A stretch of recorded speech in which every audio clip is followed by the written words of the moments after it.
Hello दोस्तों, नमस्कार। मैं हूं राज यादव और एक बार फिर से आपका बहुत बहुत स्वागत है smart city update YouTube channel पर। दोस्तों, आज के इस वीडियो में बहुत ही महत्वपूर्ण अपडेट्स देखने वाले हैं। सबसे पहले तो हम बात करेंगे छात्रावास अधीक्षक भर्ती के बारे में, जो कि छात्रावास अधीक्षक भर्ती की परीक्षा के लिए विज्ञापन कुछ समय पहले जारी हुआ था, लेकिन उस विज्ञापन को फिलहाल के लिए रद्द कर दिया गया है। ये सभी आपकी जानकारी में होगा।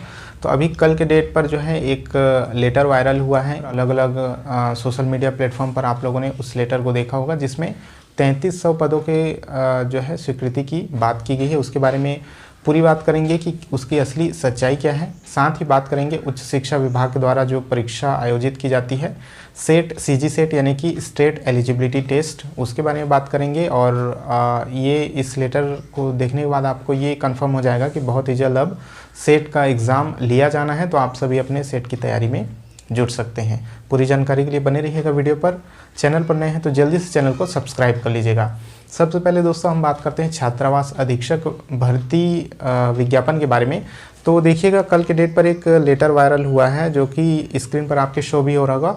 यहाँ पर आप देख सकते हैं छात्रावास अधीक्षकों के स्वीकृत पदों का श्रेणीकरण केंद्रीकृत किए जाने, दिनांक 21/4/2023 की बैठक का कार्यवाही विवरण। ठीक है, तो सबसे पहले तो समझिएगा इस लेटर की जो सच्चाई वो ये है। इसमें जो बैठक की कार्यवाही का विवरण इसमें दिया गया है, जबकि आपका जो छात्रावास अधीक्षक का जो विज्ञापन जारी किया गया था सीजीपीएससी के द्वारा, वो जारी किया गया था लगभग मई के महीने में जारी किया गया था। यानी ये जो लेटर है उसके बाद विज्ञापन जारी किया गया था।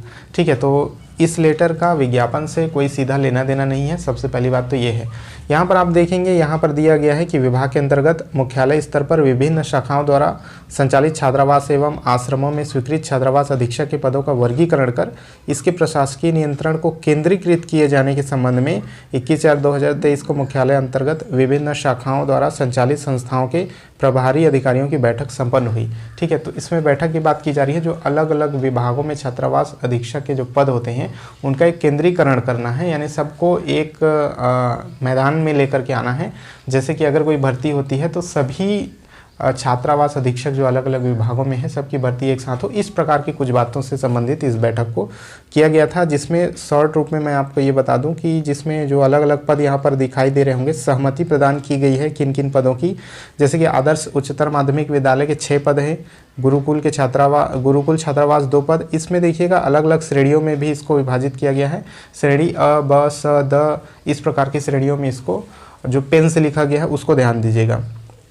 ठीक है, तो गुरुकुल छात्रावास के 2 पद, बाल विज्ञान वाणिज्य केंद्र 2 पद, क्रीड़ा परिसर छात्रावास 19 पद, कन्या शिक्षा परिसर 14 पद, प्रयास छात्रावास 18 पद, परीक्षा पूर्व प्रशिक्षण केंद्र 5 पद, छात्रावास आश्रम 3290 पद, यूथ हॉस्टल नई दिल्ली 1 पद।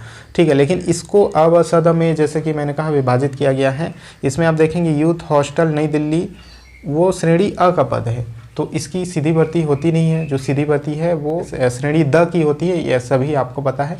जो स का पद है वो द से जो प्रमोट होते हैं वो स में जाते हैं। तो ये सभी वैकेंसी वाले पद नहीं है कि कहने का मतलब जो सीधा भर्ती जिसकी होगी सीधी भर्ती विज्ञापन के जरिए, वो सारे पद इसमें शामिल नहीं है। छात्रावास आश्रम जो 8वां नंबर में आपको दिखाई दे रहा होगा, जिसमें 3290 पदों का जिक्र किया गया है, वो खाली एक सेटअप है। ये नहीं कि इसमें 3000 पद में पूरी भर्ती होगी या पूरे 3000 पद रिक्त होंगे, इस प्रकार की बात नहीं है। ये एक तरह का सेटअप है। और इसमें श्रेणी स के 1453 पद हैं, जिसमें भर्ती नहीं होती है, भर्ती होती है द में।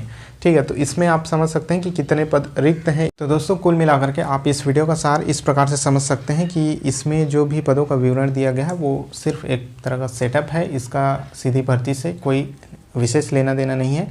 और इसमें सभी अ, ब, स, द सभी प्रकार के छात्रावास अधीक्षक के पदों को इसमें जोड़ा गया है।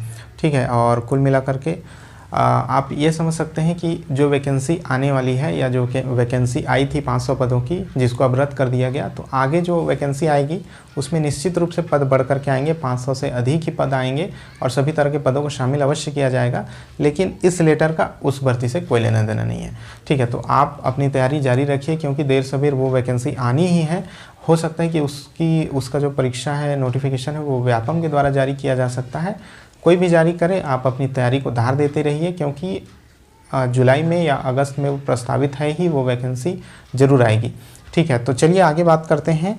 और आगे हम बात करते हैं उच्च शिक्षा विभाग के द्वारा ली जाने वाली जो परीक्षा है सेट परीक्षा, सीजी सेट यानी कि स्टेट एलिजिबिलिटी टेस्ट के बारे में। सबसे पहले समझ लीजिए सेट की परीक्षा क्या है। जो अभ्यर्थी इसके बारे में नहीं जानते, तो स्टेट एलिजिबिलिटी टेस्ट जो है सहायक प्राध्यापक भर्ती परीक्षा के लिए एक एलिजिबिलिटी परीक्षा है। जो वैकेंसी आती है सीजीपीएससी के द्वारा जो ली जाती है सहायक प्राध्यापक की, कॉलेज लेक्चरर जिसको आप कह सकते हैं, तो उसके लिए जो परीक्षा आयोजित की जाती है उसके लिए ये एलिजिबिलिटी टेस्ट है। अगर आप सेट की परीक्षा उत्तीर्ण कर लेते हैं तो आप उसके लिए पात्र हो जाएंगे उस परीक्षा में बैठने के लिए। तो अगर आप इसकी तैयारी करना चाहते हैं या फिर कर रहे हैं तो अपनी तैयारी को शुरू कर दीजिए, क्योंकि बहुत ही जल्द आपके लिए सेट की परीक्षा आयोजित की जा सकती है सीजी व्यापम के द्वारा। यहाँ पर आपको एक लेटर शो हो रहा होगा। एक्चुअल में इस लेटर को जारी करने का मकसद कुछ और ही है। विषय आप देख सकते हैं, मूल पदस्थापना हेतु कार्य मुक्त करने बाबत इनको सहायक प्राध्यापक के जो ये सहायक प्राध्यापक हैं उनको मूल पदस्थापना से कार्य मुक्त करने के लिए इसको जारी किया गया है। लेकिन इसमें आपके काम की एक चीज़ है, यहाँ पर आप विषयांतर्गत में दूसरे नंबर पर आप देखिएगा, यहाँ पर ये जानकारी दी गई है कि इनको छत्तीसगढ़ व्यावसायिक परीक्षा मंडल रायपुर के द्वारा आयोजित की जाने वाली राज्य पात्रता परीक्षा 2023 सेट 2023 हेतु राज्य शासन के प्रतिनिधि नोडल अधिकारी के प्रभार एवं राज्य नोडल अधिकारी all India survey on higher education प्रभार भी सौंपा गया है। उक्त प्रभार से भी मुक्त किया जाता है। तो इसमें बाकी जो जानकारियां दी गई हैं वो आपके मतलब की नहीं है, आपके मतलब की यही 2 नंबर की जानकारी है। इसमें स्पष्ट शब्दों में यहाँ पर दिया गया है सीजी व्यापम के द्वारा आयोजित की जाने वाली राज्य पात्रता परीक्षा 2023। कहने का अर्थ है कि 2023 में ये परीक्षा प्रस्तावित है और 2023 में सेट की परीक्षा आप लोगों को देखने को मिलेगी। तो आप इस पत्र से ये समझ सकते हैं कि निश्चित रूप से 2023 में, यानी हो सकता है कि जुलाई अगस्त में ये आपको देखने को मिल जाए। तो आप अपनी तैयारी करते रहिए। और जिन्होंने तैयारी ये सोचकर छोड़ दी है कि अब चुनाव आने वाला है, सेट की परीक्षा नहीं होगी, तो वो गलत सोच रहे हैं। सेट की परीक्षा अवश्य होगी, निश्चित रूप से होगी। तो आप लोग अपनी तैयारियां करते रहिए। यहाँ साफ साफ शब्दों में सेट 2023 लिखा हुआ है, यानी 2023 में ये परीक्षा आयोजित की ही जाएगी।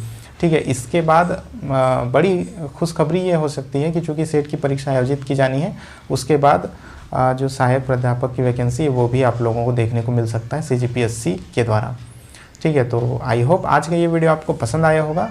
अगर ज़रा भी इन्फॉर्मेटिव लगा होगा तो वीडियो को लाइक और शेयर अपने सभी दोस्तों तक जरूर कर दीजिएगा।